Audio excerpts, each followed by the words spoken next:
Voilà, bonsoir à toutes et à tous.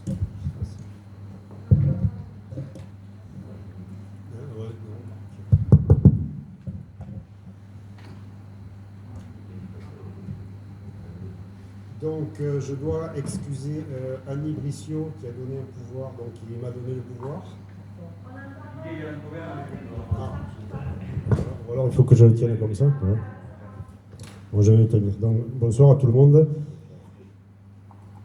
Donc, excusez Annie Brissot qui m'a donné le pouvoir.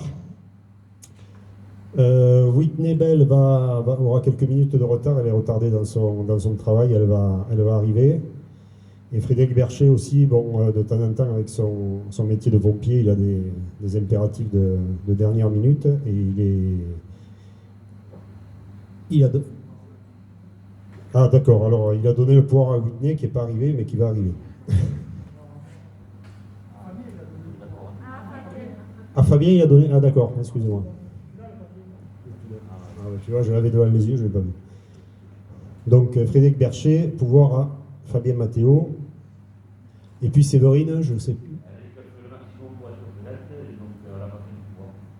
Bon. Bon, ok, c'est vrai qu'elle a...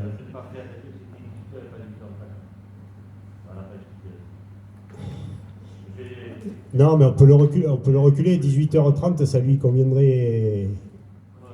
Elle serait là. On le fait pas. On le fera à 18h30, bon, d'autant plus qu'il fait jour. Hein.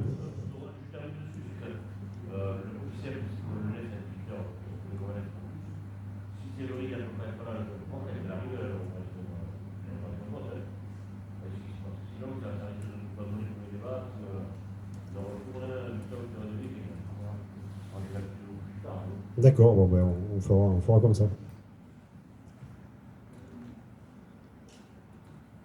Donc, on va commencer avec le premier point à l'ordre du jour, qui est une autorisation de paiement pour les honoraires du cabinet d'avocats de la mairie.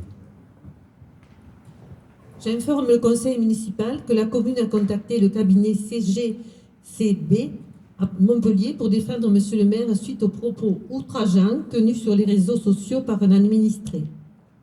L'affaire a été jugée, les frais d'avocat d'un montant de 1 200 € ont été intégralement remboursés à la commune par l'assurance défense pénale et recours des élus et agents. Le conseil municipal est invité à autoriser monsieur le maire à régler le montant des honoraires au cabinet. Voilà, donc c'est l'affaire dont on avait parlé, des propos insultants sur Internet. On peut dire beaucoup de choses, mais il y a des limites. Là, elles avaient été dépassées, donc la condamnation est tombée. Et bon, pour plaider auprès de cette affaire, il valait mieux avoir un avocat. C'est ce qu'on a fait, et donc qui a été remboursé par l'assurance. Et maintenant, on va régler le montant à l'avocat. Donc, qui est-ce qui est contre?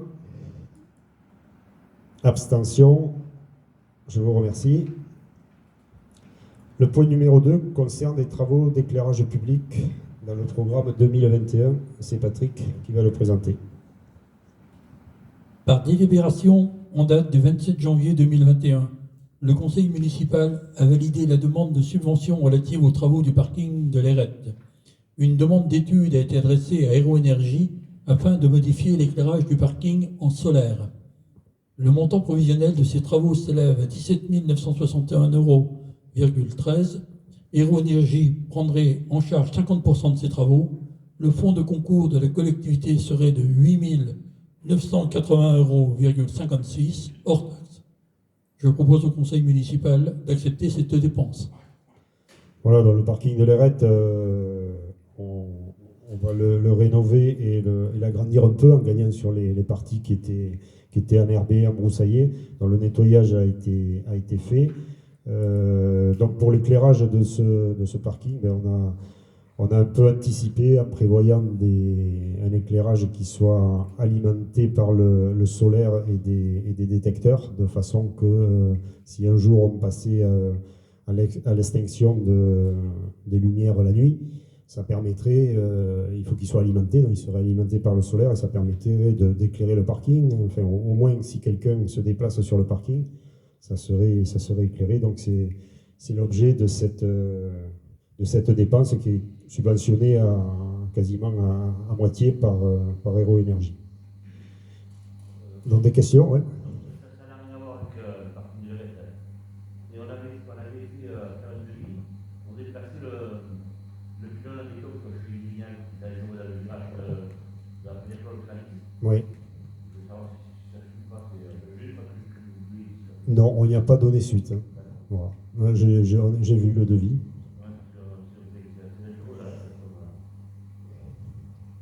Oui, tu nous l'as dit, il n'y a pas beaucoup de personnes qui nous l'ont dit. Au contraire, on ralentit un peu quand on voit le poteau, donc ça, le pour et le contre. Hein. Mais on avait le devis, mais on n'a pas donné suite. Donc sur cette proposition numéro 2, qui est-ce qui est contre? Des abstentions? Je vous remercie. Point numéro 3, c'est la notification définitive de la CLET 2021, et c'est Michel qui va nous l'expliquer. Le rapporteur rappelle aux membres du Conseil que tous les élus ont reçu le rapport de la CLET définitive 2021. À compter de cette année, la compétence du pluvial et de la défense incendie est transférée à la communauté d'Aglo-Héro-Méditerranée. Le montant à verser pour l'attribution de compensation est resté inchangé, 48 147 €. Le montant total pour le pluvial, fonctionnement et investissement, est fixé à 8 048 €. Pour la défense incendie, le montant réglé est de 2 667 €, fonctionnement et investissement. Le conseil municipal est invité à valider ces montants. Voilà, donc la CLET, alors le montant, comme l'a dit Michel, est inchangé à 48 147 € que nous versons à l'aglo au titre de compensation, d'attribution de compensation. Donc la nouveauté, c'est que la compétence de l'aglo s'est étendue à tout ce qui est le réseau, l'entretien du réseau pluvial et la défense contre les incendies, toutes les bornes à incendie qui sont sur le village, dont les montants, Michel vous a donné, qui viennent se rajouter à la CLET de 48 147 €, qui était déjà le cas pour les autres années. Est-ce qu'il y a des questions? Ouais.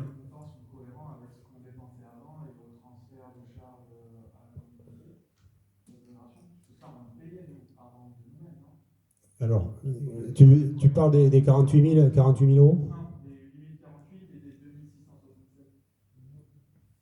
C'est nouveau, ça? Oui. Ben, si tu veux, on faisait... Non, oui, le réseau pluvial, par exemple, c'était les agents qui entretenaient le réseau, mais on ne l'avait jamais comptabilisé. S'il y a je sais pas, un réseau qui est bouché, ils vont le déboucher, ils l'entretiennent, ils les nettoient. On ne l'avait jamais exactement comptabilisé. Donc là, l'aglo est venu, ils ont maîtrisé tout le linéaire de réseau et ils ont fait... voilà, ils ont fixé des montants qui sont les mêmes pour toutes les communes, enfin les mêmes au prorata du linéaire de réseau. Et voilà, c'est pareil pour l'incendie. Étant donné qu'il faut changer les bornes d'incendie au bout de 5 ans ou d'un certain nombre d'années. Donc ils prennent cette compétence. Bon, ils prennent. On a l'obligation de toute façon de l'accepter. Hein. On n'a pas le choix. On n'a pas le choix, oui. À mesure que ces compétences passent à l'agglo, toutes les communes sont... La question, c'était, voilà, dans le même sens que demandait Laurent, est-ce qu'on a intérêt au niveau financier de déléguer ces compétences? Est-ce que pour nous, ça va être financièrement? Disons que ce qu'on fait, nous, sur le pluvial, on a déjà vu l'agglo, ils sont déjà venus sur le terrain et on essaie d'en demander le plus possible pour avoir pour en avoir pour notre argent, je dirais. Donc on a des, voilà, il y a des choses à faire et on va les faire. On essaye de récupérer, entre guillemets, l'argent comme ça. Michel? Non. Michel, tu rajoutes rien? Oui. Chaque année, il faudra abonder le budget d'investissement pour le fluvial et l'incendie, quelle que soit évidemment la réalisation de l'entreprise. Après, c'est pas des montants, bon, en investissement, c'est pas des gros montants. Il y a 1368 en pluvial et il y a 2187, sachant qu'il faut régulièrement changer les bornes incendie pour qu'elles soient opérationnelles. Voilà, c'est pas non plus des sommes. 3557 € par an. Voilà. Le fluvial et l'incendie. À l'investissement. Donc, je vous propose de voter. Qui est-ce qui est contre? Des abstentions? Je vous remercie. Nous passons au point 4, les subventions de fonctionnement aux associations. Et c'est Élodie qui fait le rapport.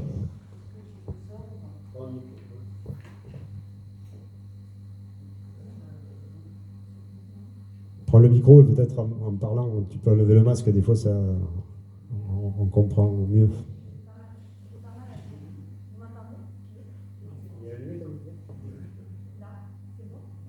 Là, oui. Alors, je demande aux membres du conseil municipal de prévoir le montant des subventions de fonctionnement à inscrire au budget primitif 2021. Le montant des subventions versées en 2020 est rappelé pour information. Pour l'ASPAC, en 2020, 950 €, 2021, 950 € et 250 € de subventions exceptionnelles. Génération Castelnau, 2020, 400 €, 2021, 600 €. Club Photo, 2020, 250 €, 2021, 250 €. Association des propriétaires et chasseurs, 2020, 350 €, 2021, 350 €. Les chats libres de Castelnau, 2020, 350 €, 2021, 350 €. Association Les Roses Moustiques, 2020, 350 €, 2021, 350 €. Art au Château de Gers, 2020, 300 €, 2021, 450 €. Association du troisième âge, 2020, 1400 €, 2021, 1400 €. AMSC, 2020, 250 €, 2021, 350 €. Association des anciens combattants, 2020, 250 €, 2021, 250 €. Créapassion, 2020, 150 €, 2021, 150 €. Cousido de Plague à Plague, 2020, 150 €, 2021, 150 €. Le Coq, 2020, 1700 €, 2021, 1700 €. Attrape-livre, 2020, 250 €, 2021, 240 €. Castelnau, en fait, 300 € en 2020, aucune demande, donc aucune subvention. Cendre Pissénois, 2020, 250 €, aucune demande, donc aucune subvention. Secours populaire, 400 € 2020, 400 € 2021. Coopérative scolaire, 3500 € 2020, 3500 € 2021. Centre Héros, 300 € 2020, 300 € 2021. Ligue contre le cancer, 150 € 2020, 150 € 2021. Amicale des Castelnau, 716 € 2020, 750 € 2021. Les Restaurants du Cœur, 150 € 2020, 150 € 2021. La Croix-Rouge, 150 € 2020, 150 € 2021. Radio Pays Héros, 250 € 2020, 250 € 2021. Le Loup et la Fée, 250 € 2020, 500 € 2021. Société protectrice de la nature, donc 200 € 2020. Et donc là, j'ai pas apparemment donc pas de demande. Donc normalement 200 €, mais s'il n'y a pas de demande de fait, ben, nous aviserons si nous donnons une subvention. Donc à confirmer. AFM Téléthon, 150 € 2020, 1000 € 2021. Voilà. Donc là, en 2020, les subventions exceptionnelles attribuées étaient de 2200 €, et donc en 2021, de 250 € pour la SPAC. Voilà, donc on a essayé d'être au plus près des frais de fonctionnement des associations. Alors c'est vrai qu'avec le Covid aussi, la plupart des associations ne fonctionnent pas normalement. On est resté à peu près sur les subventions qui étaient données habituellement. On essaye aussi que les assos rentrent un peu fournissent tous leurs documents, tous les documents qui sont obligatoires qui sont légalement obligatoires pour qu'on puisse verser les subventions. Donc, est-ce qu'il y a des questions sur ces attributions, sur une association en particulier? Donc, je vous propose... Oui, pardon.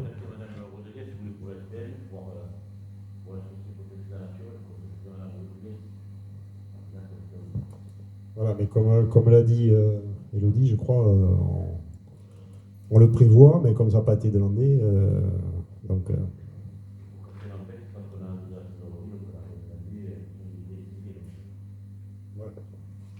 Oui, non, mais voilà, le Covid a changé un certain nombre de paramètres. Donc on passe au vote. Qui est-ce qui est contre? Des abstentions? Je vous remercie.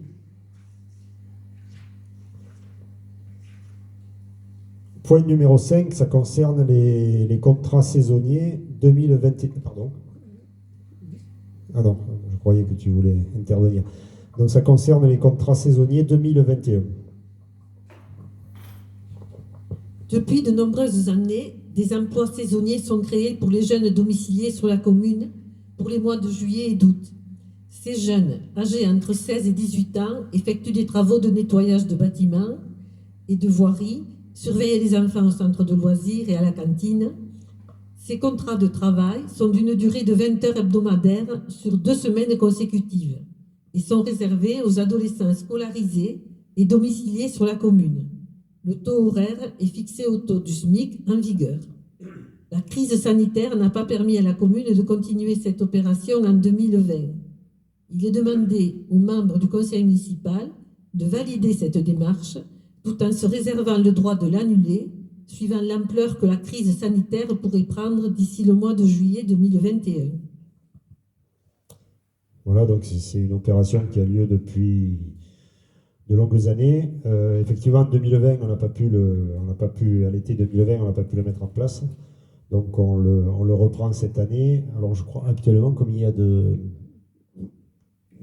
demandes, il y a 6 demandes. Alors je ne sais pas si ça correspond à l'effectif des jeunes de la commune. On va refaire une information pour voir s'il y en a d'autres qui sont intéressés. Et sinon, faites-le savoir autour de vous. Donc des questions sur ce point? Donc qui est-ce qui est contre? Des abstentions? Je vous remercie. Point numéro 6, modification simplifiée numéro 1 du plan local d'urbanisme, modalité de consultation, et c'est Michel qui va nous l'expliquer. Le rapporteur rappelle que le 23 décembre 2020, le Conseil a approuvé à la majorité la modification du PLU et a autorisé M. le maire à prescrire par un arrêté la modification simplifiée numéro 1 du PLU. Cette procédure de modification simplifiée numéro 1 du PLU, engagée en application des dispositions de l'article L. 153-45 et suivant du Code de l'urbanisme a été acté par l'arrêté pris par Monsieur le maire en date du 15 janvier 2021. Le projet a été notifié au préfet et aux personnes publiques associées pendant un mois. Cette consultation a pris fin le 28 février 2021. Il convient de définir les modalités de la mise à disposition du dossier au public. Je propose que le dossier soit consultable sur le site internet de la mairie à l'adresse suivante, www.castelnaudeguers.com. Deuxièmement, le dossier et son registre à feuillet non mobile soient accessibles au public en mairie du mardi 6 avril 2021 au vendredi 7 mai 2021, inclus, aux jours et aux heures habituelles d'ouverture, soit le lundi, mardi, jeudi et vendredi de 9h à 12h et de 16h à 18h, et le mercredi matin de 9h à midi, à l'exception des jours fériés. Les modalités de la mise à disposition seront publiées dans un journal diffusé dans le département au moins 8 jours avant le début de la consultation. Le conseil municipal est invité à approuver ces modalités de consultation. Voilà, donc ce sont les modalités de la modification simplifiée qui sont obligatoires et qui obéissent à toutes ces règles, et donc que nous allons mettre en place. Est-ce qu'il y a des questions?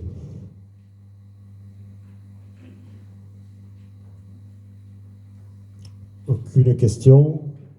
Donc on passe au vote. Qui est-ce qui est contre? Oui. 2. Comment? Oui, donc Séverine n'est pas encore là. Mais... Ok. Des abstentions? Je vous remercie. Le point numéro 7, point numéro 7, donc, a trait à l'exercice du droit à la formation pour les conseillers municipaux. Le projet de délibération de l'exercice du droit à la formation des conseillers municipaux a été adressé à tous les élus du conseil municipal. Je propose aux membres présents que soient énumérés uniquement les points importants de cette délibération. Les élus locaux bénéficient depuis 1992 d'un droit à la formation.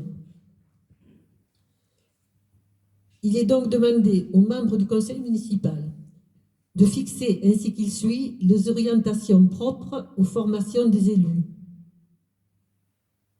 Les fondamentaux relatifs à la gestion des politiques locales, les finances, à savoir les finances publiques, les marchés publics, la délégation de services publics et la gestion de faits, l'intercommunalité, la démocratie locale et la citoyenneté, les formations en lien avec les délégations, comme l'urbanisme, le développement durable, la sécurité publique, les politiques sociales, culturelles et sportives, les formations en lien avec les services gestionnaires, management par projet, projet de service, évaluation des politiques publiques, les formations en lien avec l'efficacité personnelle, la prise de parole en public, expression face aux médias, informatique et bureautique, gestion des conflits, théorie de la négociation, conduire et animer une réunion.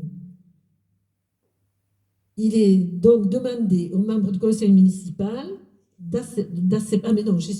d'approuver le règlement 6 juin, et ensuite il est donc demandé aux membres du conseil municipal d'accepter que le montant des crédits ouverts pour l'exercice du droit de formation des élus municipaux s'établisse à 1 200 € pour l'année 2021 et qu'il soit fixé chaque année par le budget primitif. Voilà, alors le texte était assez long, Lucette l'a résumé. Est-ce qu'il y a des questions, des remarques sur... Oui. Alors, il est noté dans le texte que les crédits non consommés sont reportés pour l'exercice suivant. Est-ce qu'on a des reports au niveau des finances par rapport à l'année dernière?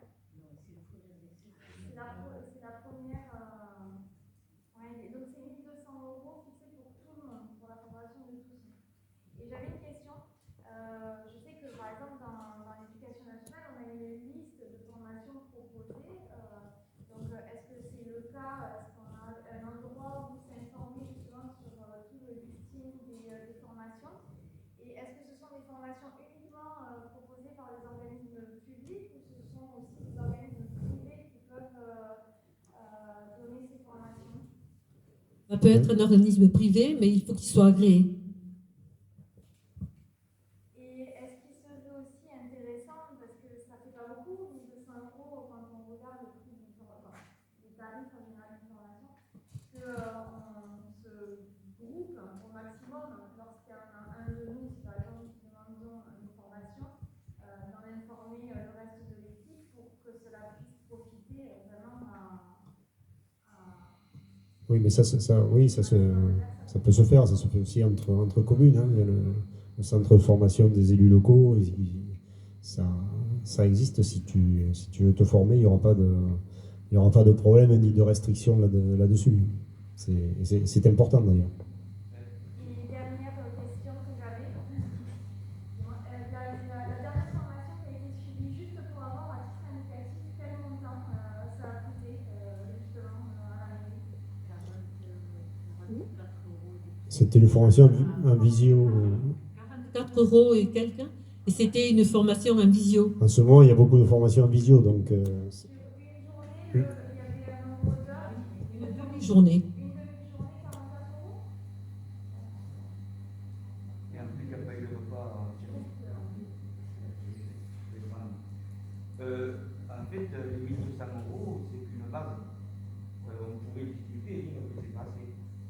Voilà. Oui, tout à fait. Oui, c'est pour ça que j'ai demandé le prix qu'avait coûté, par exemple, une demi-journée de formation, pour avoir un ordre d'idée si les 1200 €. Oui, mais je vais passer à autre chose. Ah. Moi, je n'étais plus là-dedans.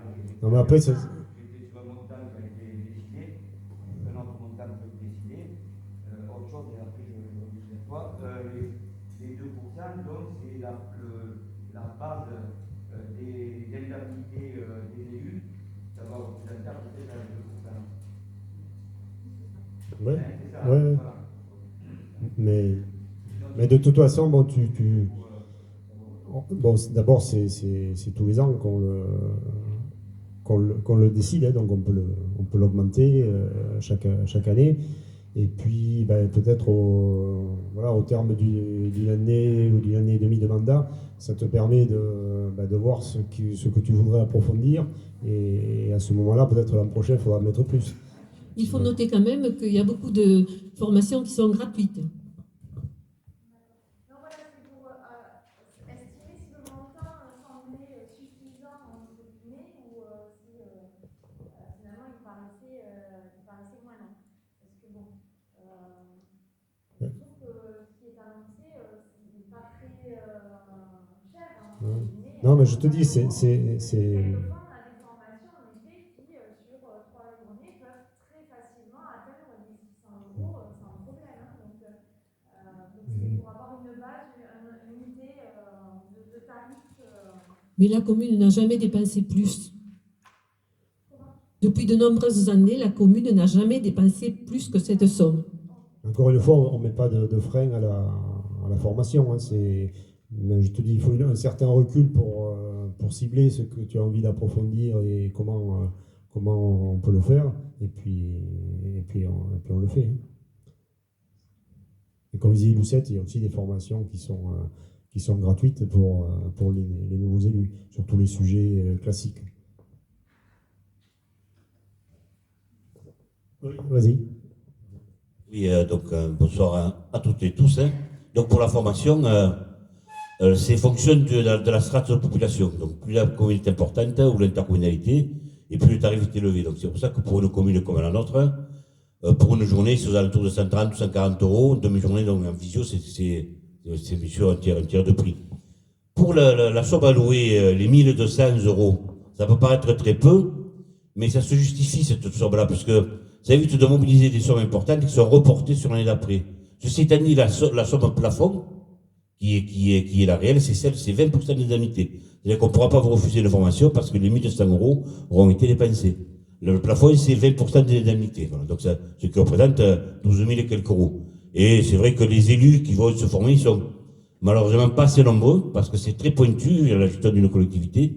Et il faudrait que, d'ailleurs, on pourrait rajouter le droit de l'élu également en termes de formation. Parce que là, dans le projet de délibération, il y a, c'est peut-être qu'un détail, mais il y a le DIF, alors que c'est le DIF, C'est le droit individuel à la formation des élus, et non pas le DIF, qui était pour les salariés, qui a été remplacé par le code de personnel de formation. Et les deux, le DIF et le CPF, peuvent s'interconnecter, quoi. Mais ça, il faut aller voir sur le site de la FM, où le dossier sur la formation est beaucoup plus complet que la délibération, mais comme l'a dit Madame l'adjointe, c'est uniquement un peu succès, c'est des grandes lignes, on n'est pas rentré dans le détail. Par contre, ce que je proposerais, si vous êtes d'accord, c'est que la collectivité fournisse à l'ensemble des élus les textes complets pour les formations, pour qu'on sache vraiment ce à quoi on peut avoir droit. Alors qu'on ne le lise pas là aujourd'hui, parce que c'est fastidieux, mais individuellement, c'est intéressant que chaque élu puisse savoir comment il peut accéder à sa formation, voilà, en termes de journée, en termes de coûts, en termes d'indemnité, voilà, en fonction du système que l'on prend. Si on est sur son temps de loisir, parce que on a épuisé les jours de formation, ce qui serait très étonnant, hein, on a épuisé les 18 jours, dans ce cas-là, on n'a pas d'indemnité compensatoire par rapport aux personnes de salaire, et tout ça. Voilà, mais il faut vraiment que vous l'ayez en tête, parce que c'est absolument pas restrictif le droit à la formation. Bien au contraire, puisque ça a été modifié par une loi de 2019, les ordonnances devaient paraître en février 2021, qui fixe justement l'application de la loi de décembre 2019, puis je ne les ai pas trouvées, moi, donc je me fie à ce qui était initialement et qui correspond globalement à ce qu'a nous propose Mme l'adjointe, hein. Si ce n'est qu'il faudrait le compléter pour que vous ayez davantage de précision sur quels sont les droits des salariés élus vraiment en termes de formation, puisque ça s'articule autour de la formation classique, hein. Alors il n'y a rien qui est gratuit, puisque ce qui est dispensé par le SMEL, mais la commune le cotise, hein. Donc il n'y a rien qui est gratuit, hein. Voilà, et après il y a aussi la commune, elle peut prendre pour pas dire un abonnement, mais une convention avec le centre de formation qui diminue le coût de la formation. Après, il faut voir qu'il faut recenser. C'est pour ça qu'il y a des débats tous les ans sur les volontés de formation, pour que la collectivité puisse prendre la meilleure des décisions, si elle prend une convention ou si elle le fait uniquement au cas par cas. Mais alors si vous voulez, je peux vous les faire passer les textes, hein, de la MF qui sont actuellement en vigueur, mais qui devraient changer, puisque l'article 5 devrait être modifié par les ordonnances de la loi de décembre 2019. Mais je peux vous les envoyer individuellement, parce que j'ai vos adresses mail, hein, voilà. Ça évite que vous y cherchiez, c'est bien. Voilà, merci pour ces précisions. Je pense que Elodie, ça a éclairé un peu. Ouais. Y a-t-il d'autres remarques, d'autres questions? Non, il y en a deux, ça circule.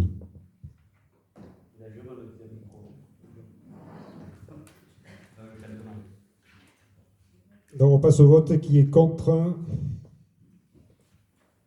Des abstentions? Je vous remercie.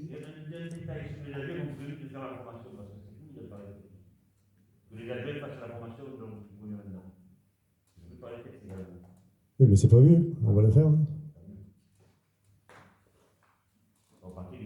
Non, mais, lui, il a déjà l'expérience. C'est lui qui va nous présenter le point numéro 8, travaux au niveau de la chapelle des pénitents.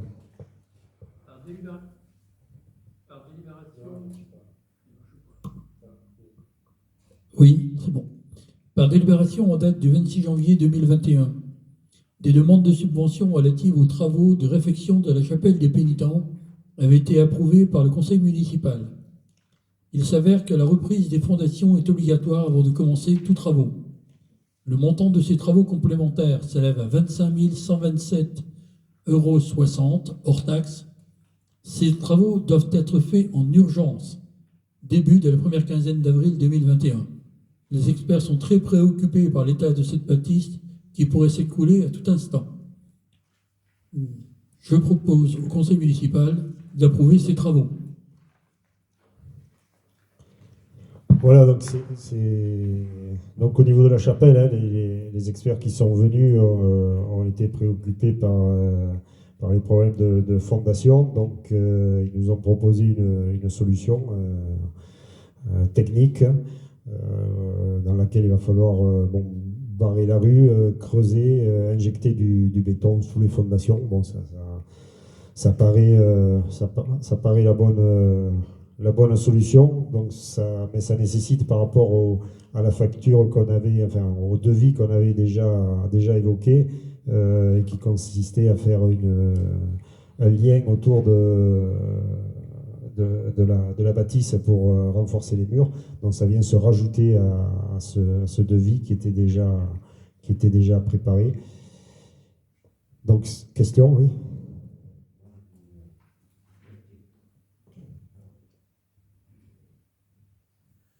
C'est pas une question, c'est juste pour apporter quelques explications. Donc, cette chapelle, elle est sous bail emphytéotique, puisqu'elle était dans un état délabré. Hein. Donc, on a été saisi par une partie du conseil paroissial, et pour ménager toutes les susceptibilités qu'on peut rencontrer dans le village, on n'est pas allé sur bien une obligation de travaux, ni sur un achat, mais sur un bail emphytéotique, donc où pendant 99 ans, je crois que non, c'est pas 99 ans, je crois pas si. Voilà, donc bien sûr qu'on a la charge d'entretien, mais elle serait par terre si ça n'était pas occupé. Donc je veux dire, on avait comme on dit, le doigt coincé entre deux pierres. Pour information pour les élus, il y a à la mairie un classeur dans lequel est écrit toute l'histoire de la chapelle des Pays Tablins. C'est très intéressant à le consulter. Pour quelle raison elle est à l'évêché? Parce qu'elle a été abandonnée par la collectivité qu'il a eu à partir de 1905. En 1923, elle a été vendue et le conseil paroissial local s'est cotisé pour la racheter. C'est pour ça qu'elle est du domaine privé de l'évêché et pas du domaine public comme tous les édifices religieux. Et puis là, une histoire il y a peut-être le caractère de Pâle, c'est toujours intéressant de s'y pencher dessus. Voilà, mais ça fait partie d'un bâtiment emblématique face au presbytère. Et il nous semblait, nous, normal de faire tout ce qui était dans le pouvoir de la collectivité pour qu'elle puisse rester debout. Hein, voilà. C'était pas pour le plaisir de dépenser de l'argent. Hein. Oui.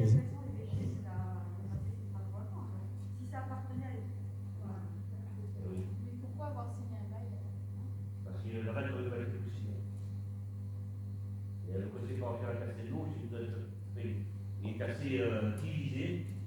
Voilà, on a ménagé une susceptibilité, et c'était la solution que je proposais. Ouais, je ne pense pas que ce soit le conseil paroissial de Castello qui décide. Hein. L'évêché, ils ont un service du patrimoine parce qu'ils ont un patrimoine plus qu'important, et je pense que c'est eux qui décident. Hein.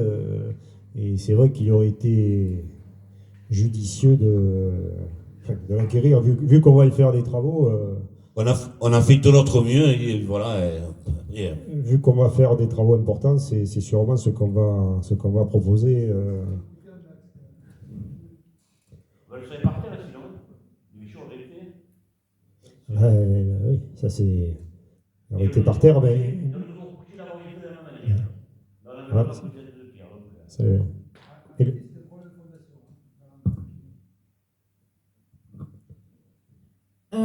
Oui, déjà, il y a eu d'importants travaux réalisés au niveau de la charpente il y a quelques années, il y a 3 ans, 4 ans, non? Elle a été refaite. Ouais. Donc, c'est vrai que laisser le bâtiment s'écrouler, ça voudrait dire aussi gaspiller l'argent déjà investi. C'était à hauteur de 60 000 €, je crois, la charpente qui avait été refaite.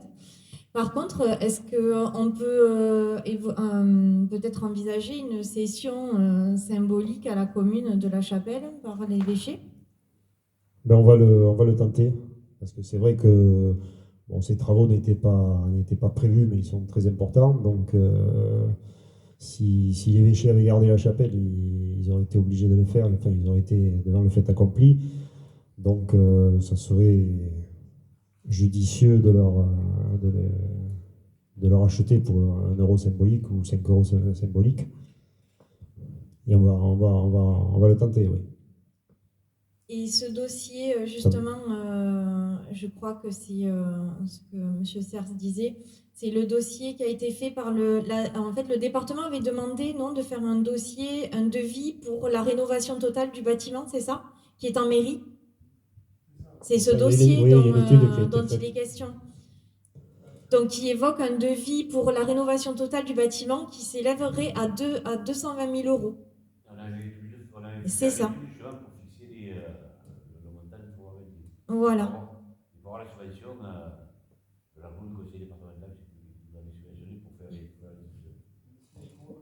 Voilà, c'était l'architecte Fior qui avait fait cette étude. Donc, c'est un spécialiste de ce genre de bâtiment, mais lui, il ne parlait que d'embellissement, que d'aménagement, alors que la question vitale, c'est les fondations. C'est le mur. Vous auriez pu faire une mise en péril. Vous auriez pu faire une mise en péril.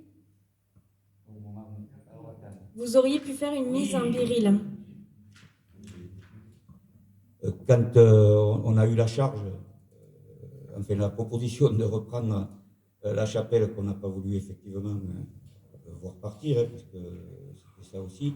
Je me rappelle, il me semble que c'était Bernard Christol qui était venu nous voir pour porter le projet et nous l'amener. Il avait été très insistant, mais on avait compris qu'il fallait le faire, donc nous l'avons fait. Et à ce moment-là, ne menaçait pas du tout de s'effondrer. À ce moment-là, bien sûr, les choses sont arrivées après. Effectivement, c'est bien. Et le toit était déjà, c'est vrai, abîmé, mais pas du tout au niveau des fondations.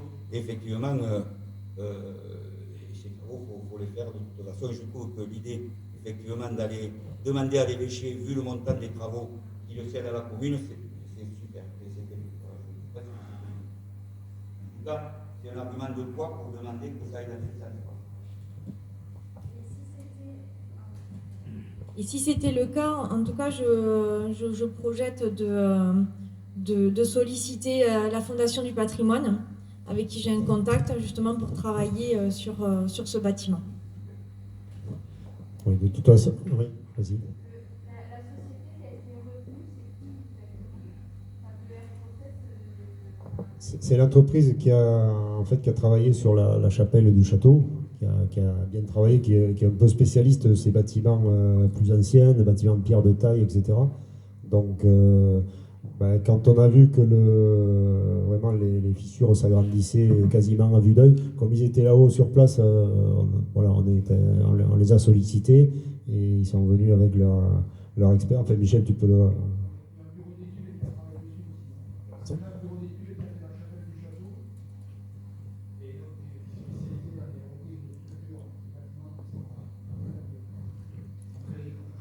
L'expert, c'est pas l'entreprise. L'entreprise, fait les travaux, mais il y a l'expert qui a analysé les Oui, d'ailleurs, en fissures. complément d'information, on a fait 2 forages. On a fait un forage à l'intérieur et un forage à l'extérieur. Et on a fait venir un expert au niveau de la structure et un expert au niveau du sol. C'est-à-dire qu'en fin de compte, on a eu 2 avis. Ces 2 avis qui nous ont amenés à faire chiffrer par 2R process une reprise des fondations qui sera faite dans une méthode qui s'appelle la méthode piano, c'est-à-dire sera fait parcelle par parcelle, on avance par 50 cm par 50 cm, en avançant en angle. Donc on va refaire tout l'angle pour restabiliser par en dessous, ce qui va nous amener à fermer l'accès de la rue, puisqu'on va creuser, et pour garder la sécurité. Voilà, donc c'est un process. On s'est rendu compte lors de la fouille à l'extérieur qu'en raison du sol, les personnes qui avaient fait les fondations s'étaient arrêtées parce que le sol était dur, mais qu'en dessous de ce sol dur, il y avait une partie souple qui, par la sécheresse maintenant, est vraiment sèche, qui fait que le sol descend très lentement. Et donc, si on ne fait rien, ça va continuer à descendre et bien entendu, le mur va tomber. Voilà pour vous donner l'explication technique. Donc là, pour le moment, on a vu avec 2R Process qui viendra donc à la mi-avril pour entamer ces travaux. Bon, les travaux sont imminents parce qu'il y a quand même urgence. On voit la fissure, on pourrait constater l'écartement presque de mois en mois.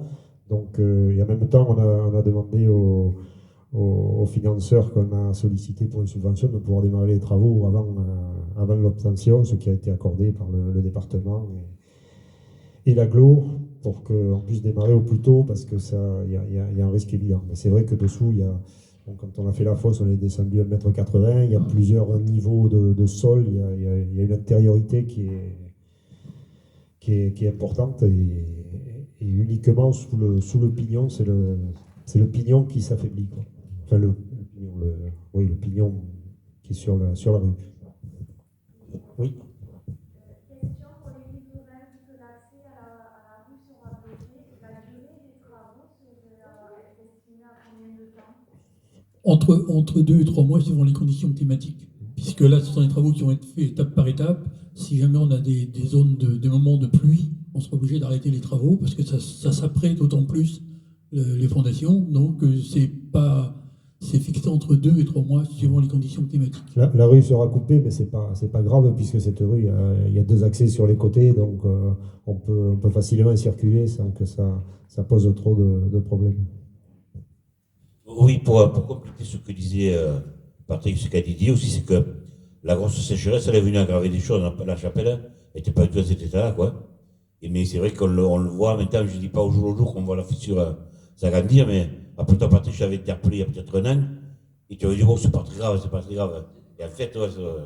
Oui, en fin de compte, lorsqu'on a fait les premières interventions avec le bureau d'études, bon, ils avaient jugé que c'était pas grave parce qu'on n'était pas dans une période de sécheresse comme on a eu, et ça fait qu'accentuer le fait. Pour eux, on avait largement le temps, on avait de 6 mois à 1 an tranquille.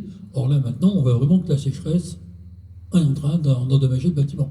Mais dans le village, les vidéos se sont pas inquiets, bon, par contre, ça, mais ça me fait avec. Oui, mais ça c'est certain qu'avec les périodes de sécheresse, il y a eu beaucoup de fissures et de dysfonctionnements, y compris sur les maisons, même sur des vieux bâtiments qui n'avaient jamais bougé depuis des siècles, qui bougent aujourd'hui. Donc, s'il n'y a plus d'intervention, on va passer au vote. Qui est-ce qui est contre la réalisation de ces travaux? Des abstentions? Je vous remercie. Point numéro 9, location de l'ex-atelier technique. Voilà, le conseil municipal a reçu une demande émanant d'une entreprise basée sur la commune qui souhaiterait louer les anciens ateliers techniques sur la place de la mairie. Donc je propose d'accepter cette demande au prix mensuel de 350 €. Ce bail serait d'une durée d'1 an renouvelable. Bon, c'est une demande qui a été faite le temps que l'entreprise puisse se trouver des locaux sur la commune, souhaitant rester, elle, au niveau du registre du commerce sur la commune de Castelnau-de-Gers. Donc c'est une phase transitoire que nous proposons à cette entreprise. Oui, est-ce qu'il y a des questions? Comment? Non, mais l'entreprise va les faire. Bon, l'entreprise, vous la connaissez, hein, c'est l'entreprise qui a repris l'entreprise Minos. Donc, voilà, ils sont passés nous demander s'il y avait la possibilité, s'il y avait un projet de zone artisanale, etc. Donc, on a dit que c'était pas pour l'instant. Et donc, on en est venu parler de cet atelier qui est inoccupé. Donc, ça leur convenait très bien, bon, pour une somme mensuelle de 350 €. Donc, ils ont dit s'il y a quelques gouttières, on les réparera. Et voilà. Donc, ça les dépanne bien. Ça leur permet de laisser le matériel sur place plutôt que de le descendre à Pézenas. Et donc, voilà.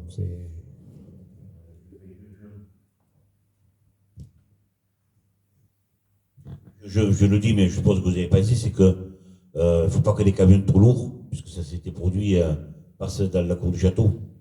Parce que le petit, il faut le lui signaler. Mais oui, mais là non, c'est le matériel bétonnière. Parce que par curiosité, sous le porche, il faudra la hauteur du.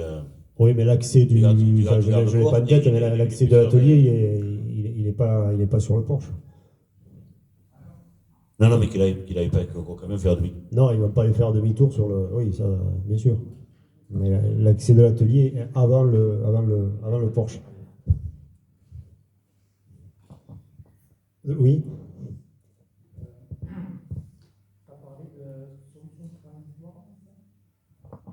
Oui, c'est-à-dire, bon, c'est un bail d'un an renouvelable. Hein, on n'a pas fait de bail commercial ou. Voilà, c'est.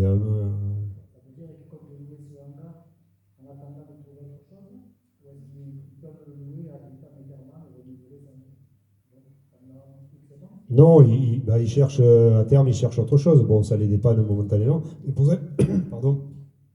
pour ça qu'on a fait un contrat de l'an. C'est-à-dire que nous, l'an prochain, si on en a besoin, au terme d'une année, on lui dit on lui dit à l'avance, mais on lui dit, voilà, on récupère le bâtiment. Il n'y a pas de lien contraignant, je dirais.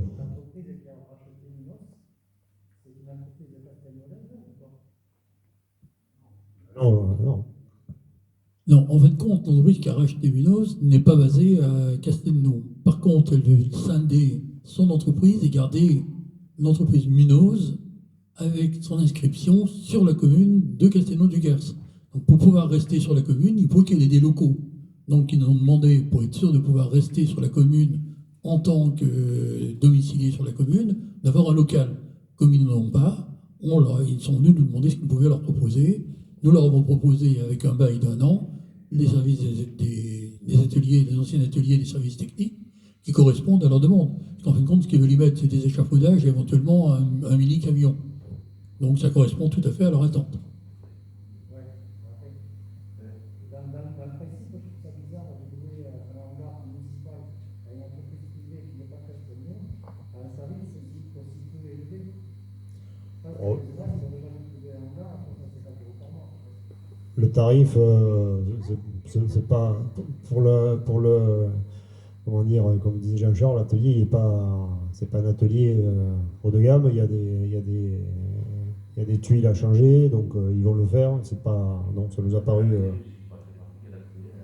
Oui, c'est pas. Oui, c'est vrai, l'accès n'est pas trop pratique. C'est une solution de dépannage. Et voilà, je pense que on l'aurait loué à personne, donc ça aurait fait 0, ou alors là, ça fera 12 fois 350 €. Donc,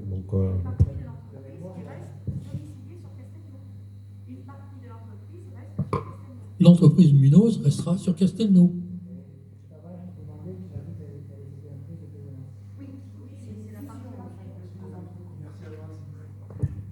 il a racheté 2 entreprises. En fait, il a racheté l'entreprise de Castelnau, il en a racheté une autre sur Pézelan, c'est l'entreprise Bousquet, et il a fusionné les deux, mais il garde les noms parce que voilà, c'est des entreprises qui sont connues. Oui, voilà, et d'ailleurs, Christophe continue à travailler dans l'entreprise. Bon,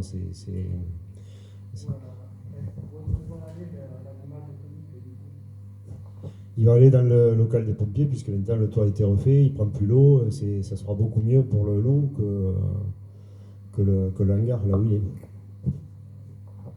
Le local des pompiers, où Aurélie mettra aussi la voiture de police municipale. Bon, voilà, maintenant qu'il y a un toit qui est parfaitement imperméable, et le local est assez grand pour y mettre tout ça.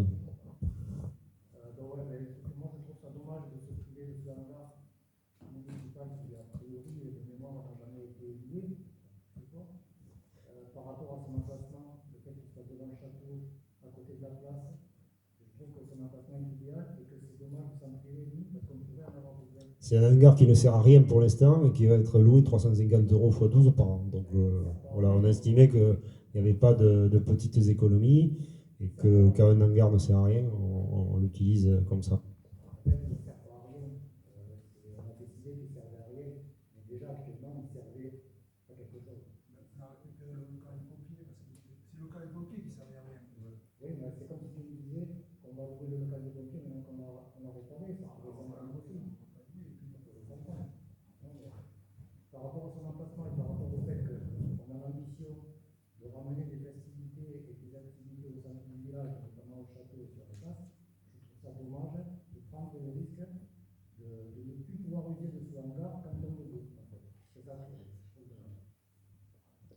Bon, c'est pour un an seulement, hein, et c'est renouvelable, donc. Est-ce qu'il y a d'autres remarques? Roland. C'est pas une remarque, mais simplement pour aller dans ton sens un peu, en tout cas sur la qualité de cet hangar. Vous dites que l'entreprise qui va utiliser ces locaux va faire des réparations. Moi, je serais intéressé, ou nous serons peut-être intéressés, de savoir quels travaux vont être faits, parce qu'effectivement, 350 €, c'est assez bas, pas mieux pour l'entreprise, et on le comprendra mieux si on sait les travaux qui vont être faits, parce qu'effectivement, là-dedans, il pleut comme... en tout cas, il pleuvait pas mal, c'est très abîmé, voilà, c'est tout ce que j'avais à dire. On vous tiendra au courant. Bon, pour une entreprise de maçonnerie, c'est bien si vous savez un peu avant ce que vous leur demandez. Pardon, ce que nous leur demandons. En fin de compte, ils vont essayer de colmater les fuites. Donc ça nous permettra d'avoir quand même une certaine étanchéité par la suite. Ce sera au moins Pour déjà une entreprise de montagne. bâtiment, c'est pas un effort colossal, quoi.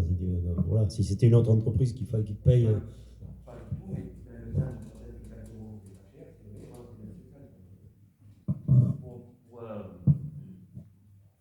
Pour compléter ce que disait Fabien, c'est que sur la place de la mairie, quand on a besoin d'électricité, on avait fait modifier l'installation de l'école et donc on a une prise sur la place de la mairie. Mais par contre, quand les festivités se faisaient à la cour du château, le courant était pris directement sur les ateliers. Donc peut-être se prémunir au moins de ça, que si avoir avec le locataire, là, s'il y aurait possibilité d'utiliser, compte tenu du fait que le loyer n'est pas très élevé, c'est pas toutes les semaines qu'il y a une animation dans la cour du château, donc c'est pas ça qui va le ruiner en termes de consommation électrique.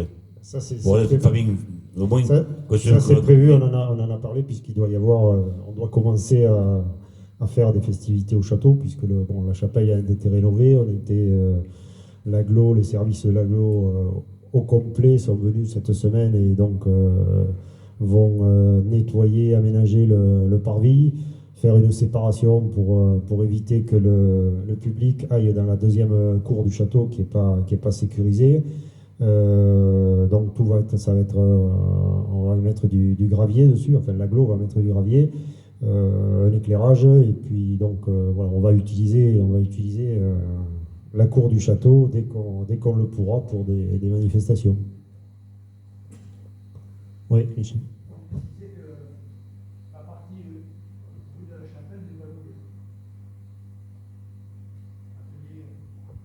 Oui, il y a l'atelier en dessous.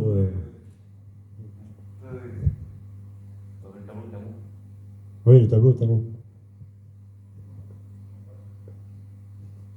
On passe au vote. Donc, qui est contre? Des abstentions? Je vous remercie. Point numéro 10 concerne les travaux à réaliser en 2021. Bien qu'aucun marché de travaux ne soit nécessaire, je souhaite informer l'ensemble de l'équipe des travaux à réaliser en 2021.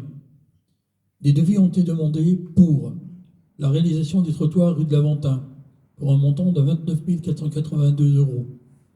La réfection de la partie basse de la rue Néré pour un montant de 15 150 €. La réfection du chemin avant l'entrée du cimetière pour un montant de 21 546 €. La réfection de la place de stationnement supplémentaire avec la réfection du parking de l'Érette pour 60 075 €, soit un total de 126 253 €. Je demande d'approuver ces travaux et d'autoriser Monsieur le maire à les inscrire sur le budget 2021. Voilà, donc est-ce qu'il y a des questions sur le détail des travaux ou sur autre chose? Oui, Jean-Charles. Ouais, sur les trottoirs de la rue de la Vingtaine, il faut consulter Christophe Buret, puisqu'il y a une sortie, et puis voir comment. C'est parce que, après, on se heurte à ce qui s'est passé à Maokotouni, c'est que les trottoirs sont faits, avec les passages de bateau, puis j'ai posé le permis, puis finalement, le portail, il n'est pas endroit où il y a le bateau, il faut dépasser le passage de bateau, enfin, c'est toujours des histoires pas possibles. Et dès qu'on intervient sur le trottoir pour en face d'une maison, tout le monde veut qu'on fasse quelque chose dans sa maison. Donc, peut-être de voir avec les propriétaires des terrains qui sont sur cette de la Vingtaine, qui s'engagent à ne plus, mettons, à dire il y aura une entrée, deux, trois entrées, et après qu'on modifie plus rien, parce que c'est des tracas chaque fois. On l'a vu avec les coudiniers à la rue Bellevue. Hein. Oui, non, mais c'est. Ouais, pas la rue Bellevue, la. Si, la rue Bellevue en bas, ouais, la rue Bellevue. Non, mais oui, tu as parfaitement raison. Simplement, il faut faire quelque chose pour permettre à tous les enfants qui viennent à l'école. Tous les enfants qui viennent à l'école, qui puissent circuler sur une voie qui soit sécurisée. Hein. D'autres questions?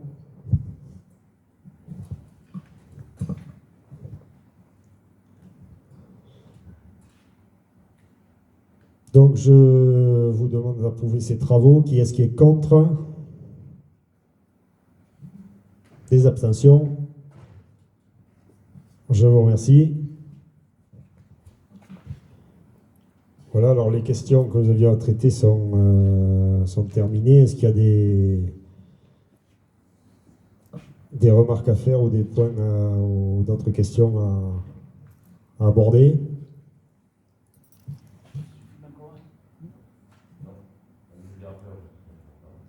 Non, mais vas-y. Non, je voulais simplement faire une remarque, c'est que pour venir faire son papa, il faut arriver comme rien. Parce que c'est comme ça, la politique, on voit au début, mais... C'était pas... Tu me crois si tu veux, mais c'était pas volontaire, de ma part. Voilà. Et bon, tu aurais pu le savoir par Cédric, peut-être, ou... Voilà. Okay. Donc moi, je vais rajouter l'information. Donc, vous le savez, donc Karim Madad est parti à Lézignan-la-Sèbe. Donc ça a demandé un remaniement au sein de l'équipe du centre de loisirs. Et c'est donc Elodie a accepté de prendre la direction de ce centre de loisirs. On a gardé l'effectif et on n'a pas fait de recrutement supplémentaire. Donc Elodie, elle est bien dans sa mission, mais elle a besoin d'être appuyée. Et donc j'ai demandé à Chantal de l'appuyer pour tout ce qui est le suivi, le soutien, les relations avec la CAF, etc. Et c'est un travail important que Chantal assume. Elle assume également les relations au sein de l'école, au terme de la communication également. Donc, je lui ai proposé de lui donner la délégation du centre de loisirs jeunesse, école, communication, avec évidemment, elle recevra les indemnités comme les autres adjoints. Voilà, donc je voulais vous donner l'information, puisque je l'ai fait ce mois-ci, par arrêté. Voilà, donc s'il n'y a pas d'autres questions ou d'autres remarques, on va terminer ce conseil municipal, toujours en mode Covid. Donc je vous remercie de votre participation.